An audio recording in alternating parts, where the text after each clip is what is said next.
愤怒转化为灵力。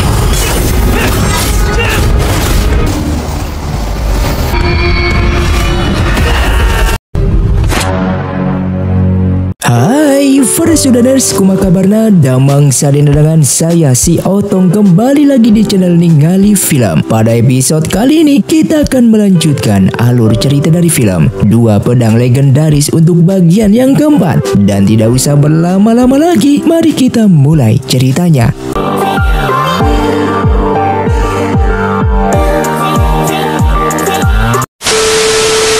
Film pun dilanjutkan dengan diperlihatkannya Tianhe yang mendapatkan pesan menyuruhnya pergi ke makam Qianghua, sedangkan Meng Li pergi menemui guru Suliang yang untuk mengobati sakit kepalanya yang tidak kunjung sembuh. Ternyata selain ingin menyembuhkannya, Meng Li juga ingin tahu yang sebenarnya mengenai kejadian 19 tahun yang lalu. Jelas hal tersebut membuat sang guru menjadi marah besar. Tidak sepantasnya Meng Li bertanya itu kepadanya. Sama saja ia tidak percaya terhadap buku catatan yang ia buat. Meng Li terus mendesak bahkan menuduh sang guru sudah merekayasa cerita tersebut. Guru Suliang yang tiba-tiba menyerangnya sehingga Meng Li menyadari sang guru sedang ketakutan seperti menutupi sesuatu hal.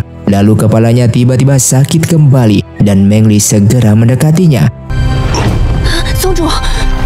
Ternyata pesan yang dikirim berasal dari orang misterius tadi malam. Tianhe segera mengeluarkan pedang karena ia merasakan orang itu memiliki aura membunuh. Ternyata orang tua dari orang misterius itu dibunuh oleh ayahnya Tianhe dan ia ingin membalaskan dendam tersebut kepadanya. Siapa sangka orang misterius itu adalah Xuanye. Di sana Xuanye mengatakan guru Suliang adalah ayah angkatnya yang memberitahukan kepadanya kalau orang tua kandungnya tewas dibunuh oleh ayahnya Tianhe. Ia pun menunjuk patung tanpa kepala di sana merupakan perwujudan dari ayah Tianhe sebagai murid pengkhianat. Jelas hal itu membuat Tianhe tidak terima ayahnya diperlakukan seperti itu. Secara kebetulan Li Zhao juga berada di sana dan sedang mengintip. Tak lama kemudian tetua Chongguang datang ke sana untuk menghentikan Xuanye. Ia sangat marah murid sekte Qianghua sepertinya memiliki sifat pembunuh. Murong bersama tetua Qing yang juga ikut menyusul datang ke tempat tersebut. Setelah mengetahui Xuanye ingin membunuh Tianhe karena ingin balas dendam atas kematian orang tua kandungnya, membuat tetua Qing yang merasa heran karena yang ia tahu yang terbunuh 19 tahun yang lalu bukanlah orang tua kandungnya.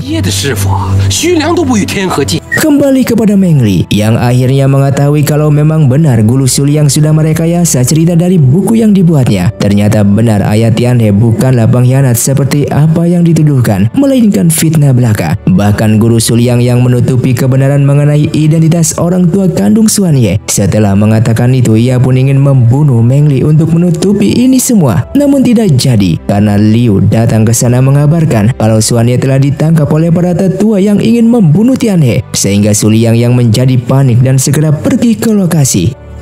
Sesampainya di sana, Suliang sebagai ayah angkatnya menyuruh Xuanye meminta maaf dan mengakui kesalahannya atas masalah yang dibuatnya saat ini. Xuanye tidak mau meminta maaf sebelum membunuh Tianhe supaya balas dendamnya bisa tercapai. Li Zhao tiba-tiba mendekatinya memberikan pedang secara diam-diam. Menggunakan pedang tersebut, Xuanye yang telah gelap mata langsung melancarkan serangan ke arah Tianhe. Suliang langsung menghentikan pedang tersebut menggunakan tangannya dan melihat itu Meng Li segera mengungkapkan kebenaran yang sebenarnya kalau buku catatan mengenai 19 tahun yang lalu yang dibuat oleh guru Suliang merupakan palsu. Ceritanya sudah direkayasa, hal itu sengaja dilakukan demi menyudutkan ayah Tianhe supaya dicap sebagai pembunuh demi menutupi identitas kedua orang tua kandung Xuanye yang ternyata Xuanye terlahir dari hasil hubungan gelap. Ia bisa mengetahui itu karena baru saja Meng Li masuk ke dalam pikiran guru Suliang dan melihat kejadian masa lalu. Di saat itu Jin Chi dibunuh oleh klan siluman. Suliang dan Li Zhao datang terlambat menemukannya sudah sekarat. Ternyata bayi yang dibawa oleh Jin Chi bukanlah Meng Li, melainkan Xuanye, anaknya sendiri. Jin Chi menitipkan anaknya itu kepada Suliang dan memintanya merahasiakan identitas anak tersebut karena terlahir dari hubungan gelap antara dirinya dengan guru mereka. apabila ketahuan hal itu dapat mencoreng nama baik Sekte Kyonghua. Tak lama kemudian, Ayah Tianhe bersama Suyu pun datang ke sana dan terlihat Ayah Tianhe sejak awal memang sudah membawa bayi perempuan yang tak lain adalah Mengli untuk diselamatkan. Dan karena Jinchi sudah meninggal, mereka pun segera pergi. Dari sinilah guru Suliang yang merekayasa cerita seolah-olah Ayah Tianhe sebagai pembunuh dan penculik itu. Akhirnya semua kebenaran pun telah terungkap. Tianhe merasa lega ayahnya bukan pembunuh. Ia pun marah kepada guru Suliang dan Li Zhao karena selama ini sudah memfitnah ayahnya. Li Zhao akhirnya mengaku dan membenarkan di saat dulu Jinchi melahirkan bayi perempuan dan bayi perempuan itu memanglah Suanye. Namun ia bersama Suliang sengaja merekayasa cerita seolah-olah bayi perempuan itu merupakan Mengli dan diculik oleh Ayah Tianhe. Dari sinilah Mengli yang mendengar hal tersebut akhirnya mengetahui Ayah Tianhe tidaklah menculiknya dan juga tidak membunuh orang tua kandungnya. Di sana guru Suliang memohon maaf kepada Tianhe dan meminta agar tidak menyebarluaskan kebenaran yang terjadi. Apabila itu dilakukan, maka Suanye akan dicap sebagai anak hubungan gelap dan bisa memperburuk nama baik Sekte Kyonghua ke depannya. Guru Suliang bersedia dihukum mati atas kesalahannya karena sudah memfitnah ayahnya tersebut. Di sana Suanye menyesal karena ia hampir saja membunuh Tianhe yang tidak bersalah demi menebus dosa dan dosa kedua orang tuanya, sehingga ia pun mengakhiri hidupnya sendiri.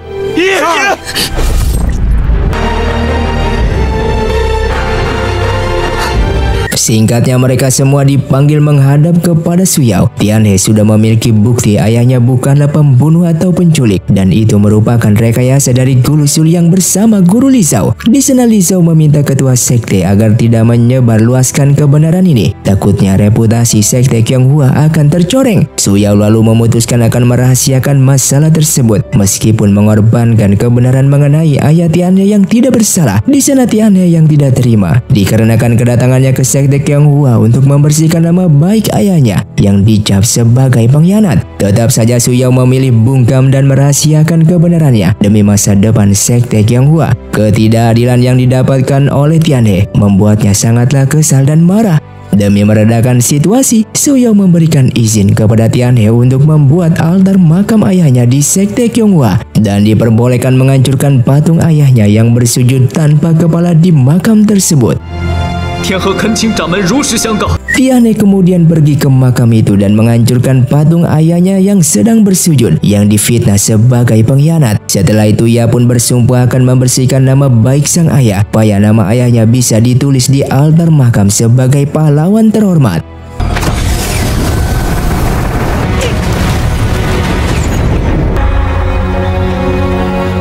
Singkatnya Tianhe dan lainnya minum arak untuk merayakan keberhasilan mereka menyelidiki masalah ini. Namun tiba-tiba kalung batu giok ibu Tianhe kembali bersinar dan seperti ingin menunjukkan sebuah tempat ke mereka. Saat diikuti mereka pun menemukan goa larang yang selama ini dicari. Bahkan batu giok itu bisa membuka pintu gerbang di sana. Sementara Murong melihat bekas arak yang tergeletak di sana. Awalnya ia tidak curiga, namun sesaat ia menyadari tidak mungkin Tianhe dan lainnya pergi meninggalkan arak begitu saja. Dengan segera ia pun mengikuti bekas jejak kaki di sana.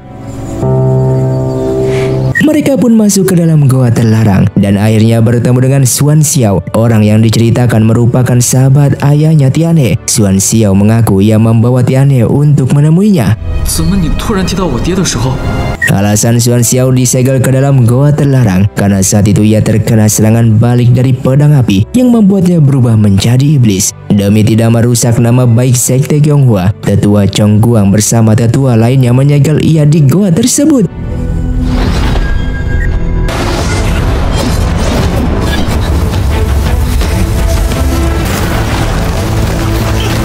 Ia pun sangat membenci Sekte Kyonghua karena ia mati-matian melindungi sekte tersebut berperang melawan klan siluman. Namun ia justru diperlakukan seperti itu.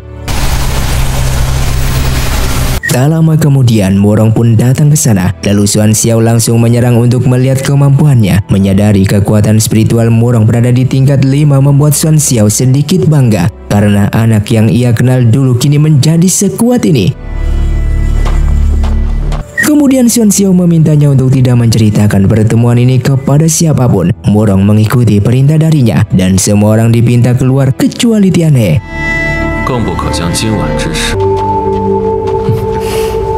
Yang ternyata ia ingin membangkitkan kekuatan terpendam di tubuh Tianhe agar menjadi penguasa dunia bela diri yang tidak terkalahkan. Hanya dengan menjadi lebih kuat ia bisa membersihkan nama baik kedua orang tuanya itu yang mendapatkan ketidakadilan dari siapapun. Bahkan ketua sekte memilih dia mengungkapkan semuanya itu kepada semua orang. Setelah beberapa lama berada di dalam, Tianhe pun lalu keluar. Ia pun meminta Murong mengajari kekuatan berpedang. Dan sesaat Murong mengingat kesepakatannya bersama tetua Chongguang untuk tidak mengajari ia kekuatan berpedang. Sehingga ia menjawab belum bisa mengajarinya sekarang karena mereka baru saja melewati banyak masalah saat ini. Dan setelah mengatakan seperti itu, ia pun langsung pergi dari sana.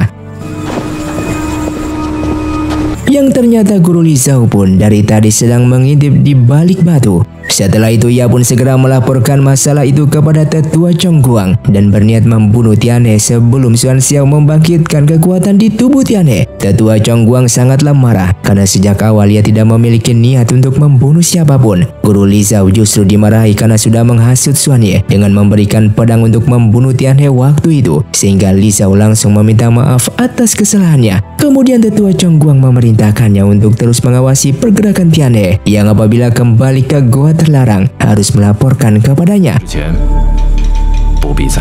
Singkatnya, sesi latihan akan segera dimulai. Terdengar kabar 2 bulan lagi akan diadakannya ujian yang apabila tidak menguasai kekuatan berpedang maka akan diusir dari sekte Qianghua. Lingxa bersama Meng Li pun menjadi khawatir karena Tianhe belum diajari kekuatan berpedang oleh Murong. Murong lalu mencari alasan. Ia lalu menyuruhnya untuk bermeditasi dalam mengatur pernapasan karena saat ini Tianhe belum layak mempelajari kekuatan berpedang karena hatinya masih kacau dan belum memiliki rasa kesabaran yang sangat tinggi. Tianhe tidak bisa membantah perintahnya sehingga ia pergi dari sana untuk melakukan meditasi.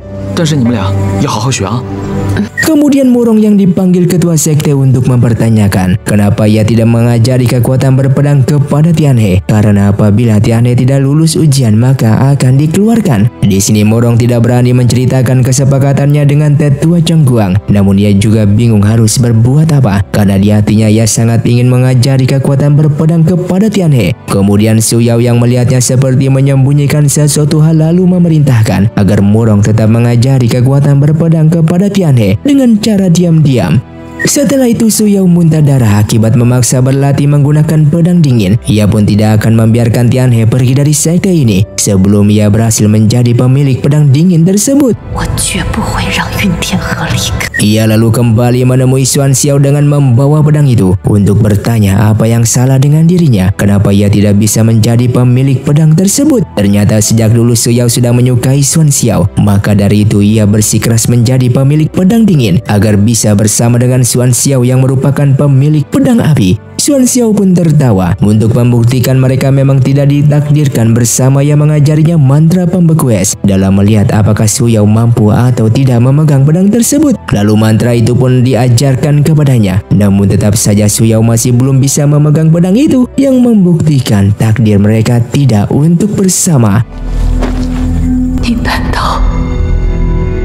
Dari kejauhan Xuan Ying pun sangatlah terkejut karena melihat wajah Xuan Xiao sangat mirip sepertinya.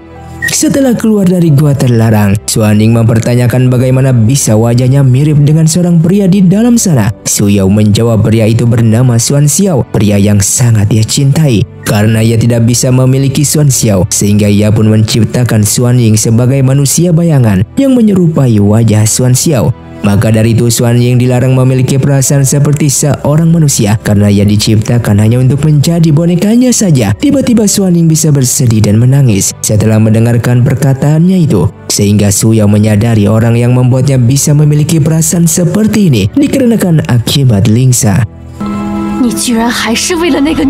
Lalu keesokan harinya mereka pun dilatih kekuatan berpedang oleh Murong, kecuali Tianhe yang justru disuruh bermeditasi.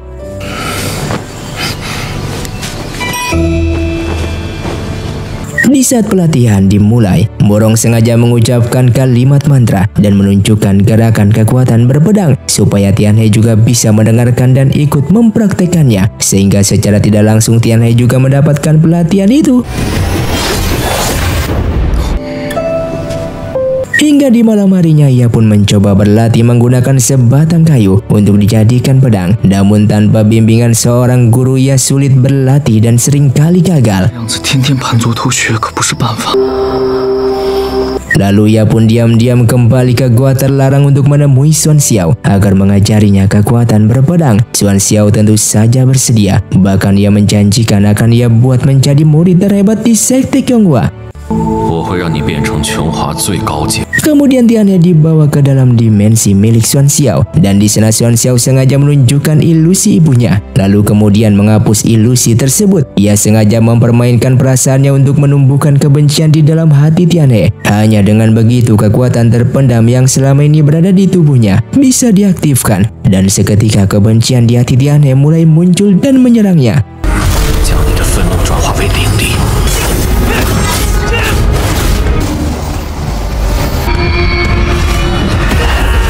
Singkatnya, keesokan harinya mereka berkumpul untuk berlatih. Murong bertanya keberadaan Tianhe yang belum kunjung datang. Tiba-tiba Tianhe datang ke sana dan ingin membawa Lingxa untuk pergi. Setelah kejadian tadi malam, tiba-tiba sifat dan karakternya berubah drastis. Ia pun menunjukkan kekuatannya kepada Murong yang bahkan melampauinya. Di sana Murong sangatlah terkejut dan bertanya siapa yang mengajari kekuatan berpedang seperti itu, karena terlihat kekuatan tersebut memiliki aura jahat. Tianhe tidak mau menjawab dan mengatakan mulai sekarang ia tidak akan mau berlatih dengannya lagi. Lingxa lalu dibawa pergi olehnya menggunakan cara kasar. Ia bahkan menggendongnya masuk ke dalam sekte, sehingga mereka menjadi perhatian oleh seluruh murid yang melihatnya. Salah satu murid yang tidak suka terhadap Tianhe mencoba menantangnya bertarung. Tianhe menunjukkan sikap angkuh dan sombong, bahkan ia tidak ragu memukulnya di sana. Untung saja Lingxa menghentikan. Apabila tidak, mungkin saja sebelah tangan murid tersebut akan dipatahkan olehnya. Dari sinilah Lingxa mulai sadar. Ia berubah menjadi seperti ini pasti sehabis bertemu dengan Xuan Xiao. Tianhe mengakui baginya hanya Xuan Xiao yang bisa membuatnya jauh lebih kuat agar ia bisa membersihkan nama baik ayahnya tersebut. Di malam harinya, Murong menyelinap masuk ke dalam kamar Tianhe. Ia pun menarik seluruh energi jahat di tubuhnya itu, yang membuat Tianhe berubah menjadi angkuh dan arogan. Murong akhirnya sadar ini semua ulah dari Xuan Xiao yang membuatnya menjadi seperti ini. Hingga di malam harinya Lingxa pergi menghampiri Xuan Ying yang sedang bersedih karena gagal mendapatkan pil keabadian. Bahkan mainan itu juga menjadi rusak. Lingxa lalu memperbaikinya agar ia tidak bersedih kembali. Setelah itu Xuan Ying menunjukkan wajahnya yang membuat Lingxa sangatlah terkejut karena mirip seperti Xuan Xiao. Selama ini ia selalu menyebut Tuhan, yang membuat Lingxa bertanya siapa Tuhannya itu. Xuan Ying tidak berani menjawab dan ia hanya mengatakan kalau tuannya yang telah menciptakan dia menjadi manusia bayangan, mirip seperti Xuan Xiao. Keesokan paginya saat ini Tianhe kembali seperti semula. Lingxa yang melihatnya merasa heran karena kemarin Tianhe yang ia lihat berubah menjadi sombong dan arogan, bahkan bertengkar dengan Murong. Saat Tianhe baru sadar ia tidak bisa mengingat apa yang sudah terjadi kemarin. Mengetahui itu, ia pun membuat Murong menjadi marah sehingga ia pun ingin menemuinya untuk meminta maaf. Setelah itu Tianhe sedikit bingung harus meminta maaf dengan cara apa. Ia saat ini sudah membawa hadiah berupa teh untuk Murong sebagai ucapan permintaan maafnya tersebut. Meskipun ia sendiri juga bingung kesalahan apa yang sudah diperbuatnya kemarin. Guru Li Zhao pun menghampirinya karena sudah mendengarkan ia berbicara sendiri, sehingga Guru Li Zhao mengajak ia sama-sama menemui Murong. Namun Tianhe dipinta untuk menunggu di luar dan biarkan ia masuk duluan. Ternyata Li Zhao sengaja melakukan itu untuk menjebak Murong dengan membahas masalah kesepakatan antara dirinya dengan tetua Chengguang. Untuk tidak mengajari kekuatan berpedang kepada Tianhe, Murong meminta Guru Li Zhao untuk tenang saja karena ia tidak akan melupakan kesepakatan tersebut. Tianhe yang mendengar hal itu menjadi sangatlah marah dan mendobrak pintu itu. 师弟啊，你这个徒弟。 Guru Lisa lalu segera pergi karena misinya sudah berhasil. Di sana Tianhe tidak menyangka ia bersama tetua Changguang sama-sama ingin menyingkirkannya dari sekte Qianghua. Murong, orang yang ia percaya sudah mengkhianatinya. Pantas saja ia tidak mau mengajarinya kekuatan berpedang. Rasa kecewa bercampur sedih membuatnya langsung membuang teh tersebut dan pergi dari sana. Murong pun hanya bisa terdiam tanpa sempat menjelaskan kesalahpahaman ini, dan ia pun lalu memungut kembali teh tersebut.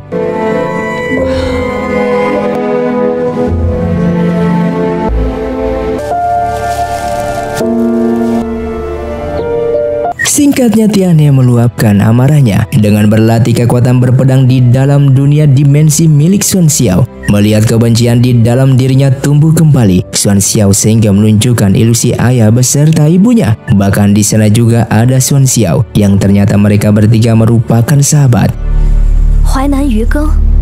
Sementara itu, Murong menjelaskan masalah yang terjadi antara ia dengan Tianhe barusan kepada mereka. Ia sadar di dalam tubuh Tianhe terdapat kekuatan sangatlah besar, yang apabila Tianhe dimanfaatkan oleh Xuan Xiao, maka kekacauan akan terjadi. Untuk itu mereka harus segera menghentikannya. Jangan sampai Tianhe bertemu dengan Xuan Xiao lagi. Kembali kepada Tianhe, ia sangat senang persahabatan antara ayah ibunya beserta Xuan Xiao karena mirip seperti ia bersama Meng Li dan Lingxia. Tiba-tiba Xuan Xiao pun hilang kendali setelah mendengarkan kata persahabatan. Baginya semua orang sudah mengkhianati dan meninggalkannya, yang membuatnya menjadi seperti ini. Demi bisa menyadarkannya kembali, Tianhe langsung memeluk Xuan Xiao dari belakang supaya bisa membuatnya sadar kembali dan menyerap energi jahat dari tubuhnya. Setelah kembali sadar, Xuan Xiao lalu tertawa karena di saat semua orang mengkhianati dan meninggalkannya, hanya Tianhe yang tulus kepadanya saat ini. Karena penasaran, Tianhe bertanya siapa yang telah meninggalkannya. Xuan Xiao menjawab orang pertama yang meninggalkannya merupakan orang tuanya sendiri, yang kedua adalah sekte Qianghua, dan ketiga adalah ibunya Tianhe sendiri. Namun ia tidak mengatakan hal tersebut kepadanya dan menyuruh ia untuk pergi. Di saat keluar, Murong datang ke sana dan meminta ia membuka pintu tersebut. Tentu saja Tianhe pun menolaknya. Namun Murong berjanji setelah ia membuka pintu tersebut, hubungan murid dan guru di antara mereka akan dihapuskan, sehingga Murong tidak akan menjadi gurunya lagi, dan Tianhe pun membuka pintu tersebut. Setelah masuk ke dalam, Murong menantang Xuan Xiao bertarung. Apabila ia menang, Xuan Xiao dilarang menemui Tianhe lagi karena ia yang sudah membawa pengaruh buruk kepadanya. Mereka pun lalu bertarung, namun tiba-tiba dihentikan oleh Tianhe. Terlihat jelas aura jahat muncul dari tubuhnya. Hal itu membuat Murong sangatlah kecewa karena ia sudah mengarahkan pedang kepadanya dan terlebih lagi berpihak kepada Xuan Xiao. Setelah itu mereka pun keluar, dan kini mereka berdua sudah tidak lagi menjadi guru dan murid. Karena itu Murong ingin mengambil kembali kekuatan teknik pernapasan yang pernah ia ajarkan kepadanya. Tianhe mempersilahkan untuk mengambilnya karena ia sudah tidak membutuhkannya lagi. Setelah Murong mengambil kembali kekuatan teknik pernapasan, tiba-tiba Tianhe merasakan dirinya kembali seperti semula dan merasa bingung apa yang sudah ia lakukan barusan. Murong memintanya untuk pergi karena mereka sudah tidak memiliki hubungan apapun lagi. Mendengarkan hal itu, Tianhe pun pergi dari sana dengan perasaan masih kebingungan. Terlihat Murong tiba-tiba muntah darah. Hingga di malam harinya ia pun menceritakan masalah yang terjadi kepada mereka semua. Tetua King yang sangatlah marah dan mengetahuinya bodoh karena Murong bukan mengambil kekuatan teknik pernapasan darinya, melainkan memindahkan energi jahat di tubuh Tianhe ke dalam tubuhnya. Bisa dipastikan Murong saat ini sedang terluka parah dan nyawanya dalam bahaya.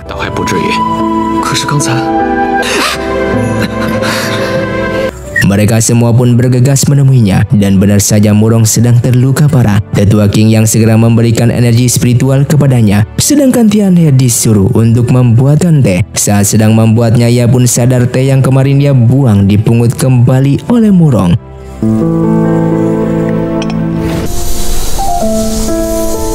Kemudian mereka pun keluar dan membiarkan Murong untuk beristirahat. Tianhe tiba-tiba memukul dirinya sendiri karena sudah membuat kesalahan yang sangatlah fatal. Tak Tak lama kemudian Murong pun keluar, dan dengan segera Tianhe meminta maaf atas apa yang ia lakukan. Ia memohon agar menjadikannya murid lagi dan berjanji tidak akan menemui Xuan Xiao di dalam goa terlarang. Tentu saja Murong menerimanya kembali dan sudah memaafkannya. 全然忘了师叔的为人。 Di sana tetua King yang mengatakan Xuan Xiao terlalu banyak menanggung beban yang tidak mampu ditanggungnya sendiri, sehingga kebencian, dendam, dan amarah mulai tumbuh yang mengubah Xuan Xiao menjadi seperti iblis. Itulah alasan para tetua menyegelnya di goa terlarang. 我能收回你那天在京里说的话。 Murong pun memberikan nasihat kepada Tianhe untuk tetap menjadi orang jujur dan baik hati. Jangan sampai kekuatan terpendam di tubuhnya dimanfaatkan oleh orang lain. 多谢紫音师叔。 Singkatnya keesokan harinya, kini mereka kembali memulai pelatihan. Siapa sangka akibat masalah yang sudah dilewati selama ini, tanpa sadar membuat Tianhe mampu menggunakan kekuatan berpedang yang sangatlah dahsyat. Itu bisa terjadi karena kekuatan spiritual di tubuhnya terlalu besar.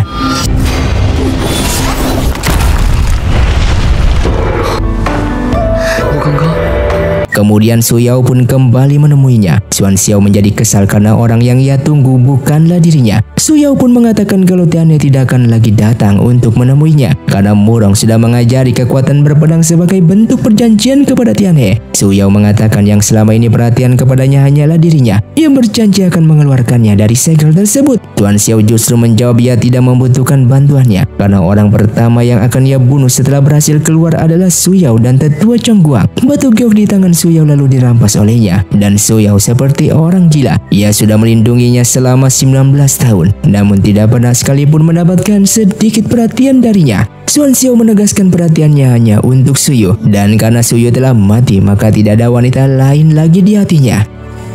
Sementara itu mereka bertiga akan berlatih cara mengendarai pedang terbang karena ujian pertama yang akan diselenggarakan sebentar lagi mengharuskan setiap murid menguasai teknik tersebut. Kemudian mereka pun terbang menggunakan pedang yang awalnya baik-baik saja dan terlihat Meng Li bersama Lingxa berhasil menguasai teknik terbang tersebut, sedangkan Tianhe sangatlah kesulitan untuk menyeimbangkan tubuhnya. Namun sesaat Li Zhao datang ke sana dan kembali membuat ulah. Ia sengaja menyerang Tianhe secara diam-diam supaya jatuh dan tewas terbunuh. Namun serangan tersebut justru membuat posisi Lingxa dalam bahaya sehingga terjatuh. Tanpa berpikir panjang, Tianhe langsung melompat untuk mengejarnya. Karena dalam posisi terdesak, Tianhe yang awalnya belum mahir mengendalikan pedang terbang justru berhasil menguasai teknik tersebut. Pedang itu seperti mengikuti isi pikirannya. Semua orang yang melihat mereka berdua yang berhasil selamat, namun di sanalah momen romantis terjadi. Singkatnya keberadaan Li Zhao pun ketahuan. Ia pun mengeles kalau hanya numpang lewat saja. Murong mengetahui serangan tadi ulah darinya, namun hal itu tidak dipermasalahkan. Bahkan mereka mengucapkan terima kasih berkat serangan dari Li Zhao. Tianhe tanpa sengaja berhasil menguasai teknik pedang tersebut. Mendengar hal itu, Li Zhao pun menjadi kesal dan memilih untuk pergi dari tempat itu. Sementara itu, Li Zhao segera melaporkan masalah barusan kepada tetua Chongguang. Siapa sangka secara diam-diam tetua Chongguang meningkatkan kekuatan spiritualnya, yang kini kekuatannya telah naik ke tingkat ke-7, sama seperti Xuan Xiao, sehingga ia kembali seperti muda lagi. Tetua Chongguang memintanya untuk tidak usah mengawasi Tianhe lagi, karena orang yang perlu mereka awasi saat ini adalah Su Yao. Ia memiliki firasat kalau Su Yao akan membantu Xuan Xiao keluar dari segel tersebut, dikarenakan seperti yang mereka tahu Xuan Xiao adalah pria yang sangat dicintainya. Berita mengenai hubungan asmara antara Tianhe bersama Lingxa sudah tersebar ke semua orang. Seniornya menyuruh untuk menyatakan cintanya kepada Lingxa sebelum wanitanya itu direbut oleh pria lain. Di sini Tianhe masih belum mengerti apa itu cinta. Namun yang pasti ia memiliki rasa untuk melindungi Lingxa. Seniornya menjawab itu adalah tanda kalau Tianhe sudah jatuh cinta. Ayo,